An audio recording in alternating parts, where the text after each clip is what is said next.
مرحبا مرحبا. میں کہہ سکتی تھی گڈ ٹو سی یو, لیکن آج کے ٹاپکس کی مناسبت سے میں نے سوچا آپ کو مرحبا کہا جائے. ایسا مطلب ہے کوئی کنسپیریسی تھیوری آ رہی ہے کوئی؟ کانسپیریسی اس میں کوشچنس بہت زیادہ ہیں, لیکن بات جو آپ سے منسوب ہے وہ یہ کہ 3 ماہ تک تقریباً اس بار آپ ویکیشنز پہ لندن میں قیام پذیر ہیں, اور جس دن آپ نے واپسی کا ارادہ کیا وہاں سفید فاموں کے مظاہرے شروع ہو گئے, جی یہاں سے امیگرینٹس کو دھکیلا جائے. پھر ہم نے دیکھا زرداری صاحب چین کے وزٹ پہ, نواز شریف صاحب اسی دن لندن, جس دن آپ واپس آ رہے تھے اسی دن لندن روانہ ہو گیا after so long check up کے لیے. پھر شہباز شریف صاحب اور ہمارے army chief field marshal already بیرون ممالک وزٹ پر ہیں, ملٹیپل وزٹس ہیں ان کے, اور آپ کے آتے ساتھ پریزیڈنٹ ٹرمپ بھی UK پہنچ گئے ہیں, اور وہاں پر جو ان کا استقبال کیا جا رہا ہے, کنگ چارلس جس طرح انہیں ویلکم کہہ رہے ہیں, جو کھانے کھائے جا رہے ہیں, رونق لگی ہوئی ہے وہاں پہ آپ کے آتے ساتھ ہی. 3 مہینے تک کچھ نہ کچھ تو پکایا ہی ہوگا. نہیں, اگر تو میں وہاں رہ جاتا جب میاں صاحب وہاں پہنچے ہیں تو پھر آپ کہہ سکتی تھی کہ کچھ پک رہا ہے, مگر میں تو چھوڑ کے آ گیا. آپ نے بندوبست نہیں کیا, مطلب وہ کیا کہتے ہیں کارپیٹ بچھانا, اس کے لیے زمین ہموار کرنا جو آگے ہونے جا رہا ہے؟ وہ تو آج ہم بیٹھ کے ڈسکس کریں گے نا آگے کیا ہونے جا رہا ہے. ہاں, لیکن لوگ ایکسپیکٹ کر رہے تھے کہ آپ پریم میں سٹارٹ کریں گے. ہم نے تو کل آپ کی رونمائی دیکھی, آپ تو جو کہتے ہیں نا سر منڈاتے ہی اولے پڑے, یا کہتے ہیں آسمان سے گرا کھجور میں اٹکا. ہم نے آپ کو کل PCB اچانک دیکھا, تو کیا ہو گیا آؤٹ آف نو ویئر؟ کیا ہو گیا یہ تو ہم آپ سے پوچھیں گے کہ کیا ہوا تھا کہ آپ کو ریسکیو کرنا پڑا جا کے. نہیں, ایسی بات تو نہیں تھی, کسی کو ریسکیو تو نہیں کرنا پڑا. بہرحال بات کرتے ہیں اس کی. ہاں, وہ اس پہ ہم آپ سے ضرور پوچھیں گے, کیونکہ سب جاننا چاہتے ہیں کہ ہیڈ لائنز کچھ بنی لیکن پس پردہ کچھ اور ہوا جو انڈین میڈیا میں چھپ رہا ہے. پس پردہ جو ہوا میں آپ کو بتاؤں گا, کوئی کوشش میں کر لوں گی, باقی ٹرائی کر لینا. ٹھیک ہے. ہاں, لیکن ملک کے وسیع تر مفاد میں کچھ نہ کچھ چیزیں تو آئیں گی سامنے. ملک کے وسیع تر مفاد میں جو ایک بہت بڑی ڈیولپمنٹ ہوئی ہے, ہم اس سے آغاز کر لیتے ہیں. سب کو اندازہ تھا کہ دنیا جو ملٹی پولر ہونے جا رہی ہے اس میں چائنا کا کیا کردار ہوگا. ٹیرف وار کی وجہ سے ڈونلڈ ٹرمپ جس طرح چین کی طرف سب کو چین کے کیمپ میں دھکیل رہے ہیں, وہ SCO کانفرنس میں ہم نے دیکھ لیا, آپ نے اس کے اوپر اپنا انالیسس بھی دے دیا. قطر پہ جو اٹیک کیا اسرائیل نے, اس کے بعد عرب ممالک میں جو تشویش تھی, انزائٹی تھی, وہ بھی سب کے سامنے تھی. لیکن سب کو لگا کہ جو دوحہ میں ایک سمٹ ہونے جا رہا ہے عرب اسلامک, اس کا کوئی رزلٹ نکلے گا. اس میں جو بھی اعلامیہ سامنے آیا, لوگوں نے اس پر تشویش کا اظہار کیا کہ مسلم ممالک کچھ نہیں کر سکتے, کیا اسلامک بلاک بنے گا. آل آف اے سڈن کل کا دن پوری دنیا مبارکباد دے رہی ہے نریندر مودی جی کو ان کی سالگرہ پر, 75ویں سالگرہ پر. سب لوگ حیران ہو رہے ہیں کہ دنیا میں ایسے کبھی کسی سربراہ مملکت کے لیے نہیں کیا گیا. اور اسی شام ایک ایسی جوہری تبدیلی ہوتی ہے کہ سبھی انگشت بدندہ ہیں. ابھی اردو کا لفظ ہے میں سپن کر رہی ہوں. پاکستان اور سعودی عرب ایک معاہدہ آپس میں کر لیتے ہیں. ایک تو یہ کہ اس کی بہت سی ڈائمینشنز ہیں, اسٹریٹجک ہے, ڈیفنس ہے, اکنامک ہے, گلوبل ہے, جیو پولیٹیکل ہے. سبھی ڈائمینشنز کی طرف میں جاؤں گی, لیکن میں پہلے آپ سے یہ جاننا چاہوں گی کہ اس کی ٹائمنگ کتنی اہم ہے, اور کیا جو اٹیک تھا قطر پہ وہ اس کی سیڑھی بنا؟ ٹھیک ہے, آہستہ آہستہ اسٹیپ بائی اسٹیپ چلتے ہیں. یہ پہلا سوال بڑا ریلیونٹ ہے کہ کیا اس کے پیچھے کیا ہے, کیوں یہ ٹائمنگ کیا ہے. تو اس میں تو کوئی شک نہیں ہے کہ جو کچھ ہوا جس کا آپ نے ذکر کیا ہے قطر کے اوپر جو ہے, جس کی وجہ سے سارے اکٹھے ہو گئے, اور اس کا سب سے بڑا جو امپیکٹ تھا وہ یہ تھا کہ یہ سارے جو ممالک ہیں یہ سارے امریکن سیکیورٹی امبریلا کے نیچے ہیں. سعودی عربیہ بھی سارے ہتھیار اور ساری ٹریننگ وغیرہ امریکہ کرتا ہے, قطر کا بھی یہی حال ہے, سب کا یہی حال ہے. تو اب انہوں نے دیکھا کہ امریکہ کو آپ ٹرسٹ نہیں کر سکتے, کیونکہ اسرائیل نے اس کے بعد بھی بہت سے اگریسو قسم کے بیان دیے ہیں کہ جہاں بھی ہوگا اگر حماس کے لوگ ہوں گے, لیڈر ہوں گے, تو ہم ہر جگہ پہ جا کے ماریں گے ان کو. تو وہ تو بہت آگے بڑھ رہے ہیں, اور کلیئر ہو گیا کہ امریکہ بالکل پروٹیکٹ نہیں کرے گا, کسی ملک کو ڈیفینڈ نہیں کرے گا. جب اسرائیل اٹیک کرے گا تو امریکہ نہیں کسی کو ڈیفینڈ کرے گا. تو پھر ان لوگوں نے امریکن امبریلا تو اسی لیے لیا ہوا تھا نا, تو ایک اپنے خلاف تو نہیں لیا ہوا تھا, انہوں نے تو اسرائیل کے خلاف لیا ہوا تھا نا. ان کا خیال تھا سب سے زیادہ تھریٹ جو آ رہی ہے ان کو وہ اسرائیل سے آ رہی ہے. تو اب ان کو سمجھ آ گئی ہے کہ امریکہ جو ہے از اے نان ریلائبل پارٹنر. وہ ٹھیک ہے ان کے ہتھیار وہ بیچتا ہے, ان سے پیسے لیتا ہے, اڈے بنا لیے ہیں, سب کچھ یہ وہ, مگر اب پہلی دفعہ یہ سوچ ان کی بدلی ہے کہ اس کو ٹرسٹ نہیں کیا جا سکتا. اور اسرائیل جو ہے وہ پیچھے نہیں ہٹ رہا, وہ آگے بڑھ رہا ہے. تو اس کا مطلب ہے یہ تو پہلا خطرہ ہے, آگے اور بھی بڑے گڑبڑ ہو سکتی ہے. تو ہمیں اب اپنی سیکیورٹی کا سوچنا چاہیے. تو اس سلسلے میں پہلے تو انہوں نے آپس میں یہ ڈسکشن کی ہے کہ ہم ایک دوسرے کے ساتھ مل کے کیا کر سکتے ہیں. میرا خیال ہے وہاں بہت سے اختلافات تھے, بیکاز OIC تو صرف مڈل ایسٹ نہیں, اور بھی بہت سے مسلم ممالک ہیں, تو وہ اکٹھا ہونا بڑا مشکل تھا. کوئی لوگ ایسے ہیں جو کہ اسرائیل کی حمایتی ہیں, کوئی لوگ ایسے ہیں جو کہ اسرائیل کے خلاف ہیں, کوئی نیوٹرل ہیں, تو اس لیے کوئی ایک پلیٹ فارم نہیں ملا. مگر تو پھر انہوں نے یہ سوچا, سعودی عربیہ نے اور میرا خیال ہے قطر نے اور UAE والوں نے, کہ ہم کچھ علیحدہ کچھ چیز سوچیں اپنی. اور اس میں ظاہر ہے جو بات سمجھ آئی وہ یہی سمجھ آئی کہ ایک اور پاکستان وہاں پہنچا ہوا تھا, اس کو بلایا ہوا تھا یاد, تو یہ پہنچے ہوئے. تو Pakistan is the leading only nuclear power Muslim state, اور پاس نہیں ہے نیوکلیئر ویپن.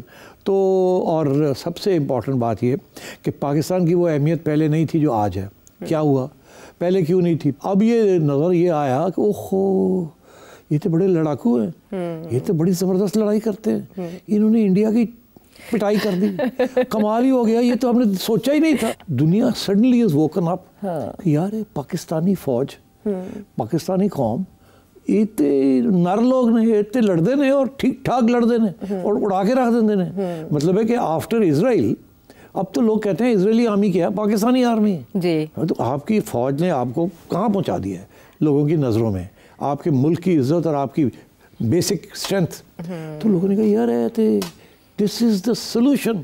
اچھا پہلے یہ تھا کہ بھئی وہ کوئی انسٹیٹیوشنل ارینجمنٹ نہیں تھا, وہ یہی تھا کہ جی مکہ شریف کو ڈیفینڈ کرنے کے لیے وغیرہ تھوڑے بہت سیکیورٹی فورسز تھی ان کے پاس, ٹریننگ پولیس اور تھوڑی بہت انٹرنل سیکیورٹی.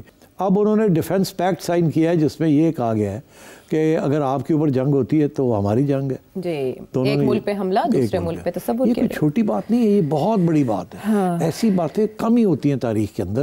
یہ ہوتی ہے الائنس ہے, سیکیورٹی کا ہے, ہیلپ کریں گے, یہ کریں گے, یہ دس از اے ویری بگ اسٹیپ. تو میں سمجھتا ہوں کہ یہ بڑا سوچ سمجھ کے یہ قدم اٹھایا گیا اور یہ اناؤنسمنٹ کی گئی. تو اب وہ بالکل اس کی وجہ سمپلی یہ ہے کہ لوگوں نے پہچان لیا ہے کہ پاکستان کی فوج کے ساتھ کلوز رہنا, ان کو اپنے ساتھ رکھنا از این ایڈوانٹیج. اور اب دنیا ایون اسرائیل اس کو ریکگنائز کرے گا. اب ہمارے اگر پاکستان کی فوج ہمارے ساتھ ہے اور ہماری حفاظت میں ساتھ کھڑی ہوگی تو پھر کوئی ہمارے اوپر حملہ نہیں کرے گا, بیکاز دین ہم تو خیر جو ہیں ہتھیار وار ہیں, ہمیں لڑنا ورنا تو خاص نہیں آتا, اور یہ جو ہیں یہ تو لڑ بھی سکتے ہیں, ہتھیار بھی ہیں ان کے پاس اور ٹھیک ٹھاک ہے, ٹیکا بھی ہے. اور آخری بات یہ کہ اسرائیل کی جو ڈیفنس اسٹریٹجی ہے یہ اس کو بہت بڑا دھکا لگا ہے, اور میں ابھی اس کو فارغ کر دیتا ہوں.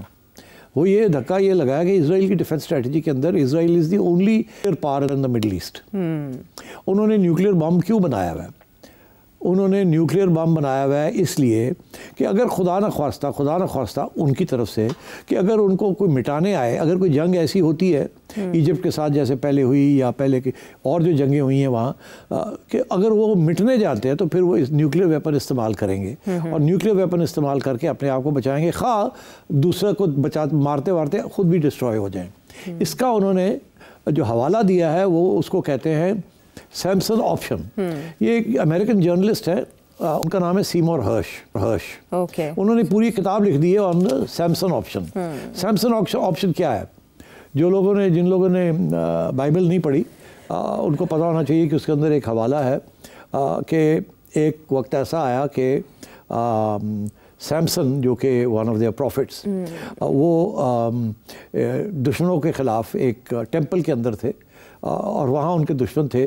تو انہوں نے سوچا کہ میں دشمن کو ڈسٹروائے کرتا ہوں مگر یہ ٹیمپل کو میں گرا دیتا ہوں, اور ٹیمپل کو میں گراؤں گا تو میں مر جاؤں گا خود, مگر دشمن سارا ختم ہو جائے گا.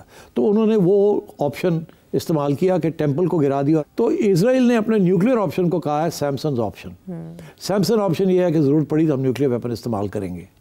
اچھا, اب سیمسن آپشن کے اندر سیمسن آپشن آپریٹ کرتا ہے ان ممالک کے خلاف جن کے پاس نیوکلیئر ویپنز نہیں ہیں. اسی لیے مڈل ایسٹ کے اندر کسی کو نیوکلیئر ویپن رکھنے کی اجازت نہیں دی, نہ اسرائیل نے نہ امریکہ نے. جب ایران نے بنانے کی کوشش کی تو وہ آپ دیکھ ہی رہے ہیں کیا ہو رہا ہے. تو اب صورتحال یہ ہے کہ پاکستان کی entry into a defence packet with Saudi Arabia brings the nuclear Samson option کی چھٹی ہوگی, بیکاز اب جب پاکستان ساتھ آتا ہے تو پاکستان کے ساتھ نیوکلیئر ویپن بھی آتا ہے. تو یہ ماسٹر سٹروک ہے سعودی عرب کا. تو یہ ماسٹر سٹروک ہے سعودی عربیہ کا کہ اور کچھ نہیں آتا ہے یا نہیں آتا, دھمکی تو آ گئی نا, ایک ڈیفنس پیکٹ تو ہو گیا نا. تو آئی تھنک یہ بہت بڑا سگنل ہے, اور اسرائیل کو اب سوچنا پڑے گا کہ سیمسن آپشن جو ہے اب وہ استعمال کر بھی سکتے ہیں کہ نہیں, کیونکہ اور پاکستان ساتھ آ گیا. اب لوگوں نے جب پوچھا سعودیز کو کہ آپ نے یہ کیوں کیا, یہ معاہدہ کیوں کیا, تو سوال کیجیے. پہلا سوال یہ پوچھا کہ یہ جو قطر میں ہوا ہے اس کی وجہ سے ہوا ہے, تو انہوں نے کہا نہیں, اس کی وجہ سے نہیں ہوا, ہمارے بڑے پرانے تعلقات ہیں پاکستان کے ساتھ, پاکستان کی فوج ہماری ٹریننگ شیننگ بھی کرتی رہی ہے, یہ ہے وہ ہے, اور پروٹیکشن بھی دی ہے انہوں نے اگینسٹ لوکل انٹرنل ریوولٹ وغیرہ. تو یہ پرانا ارینجمنٹ ہے, اس کو ہم نے انسٹیٹیوشنلائز کر لیا, ادارہ جاتی ہو گیا اب تعاون. دوسرا انہوں نے ان سے پوچھا گیا کہ اس کا یہ مطلب ہے کہ کس قسم کی ملٹری اگریمنٹ ہے, کس کو کور کرتی ہے. لوگوں کا سوال یہ تھا کہ نیوکلیئر کور کرتی کہ نہیں, اس طرف جائیں گے. تو انہوں نے آگے سے جواب یہ دیا ہے it covers all military power, بس بات چھوڑ دیا, آل ملٹری پاور. تو اشارہ تو سگنل تو بہت اسٹرانگ چلا گیا نا. تو I think this is the background to یہ جو آپ نے دیکھا ہے جو کچھ ہوا ہے, کہ یہ سعودیز نے سوچا کہ اور پاکستانیوں سے بات کی ہے, یا پاکستانیوں نے بات کی ہے, تو بات بن گئی ہے اور یہ معاہدہ ہو گیا ہے.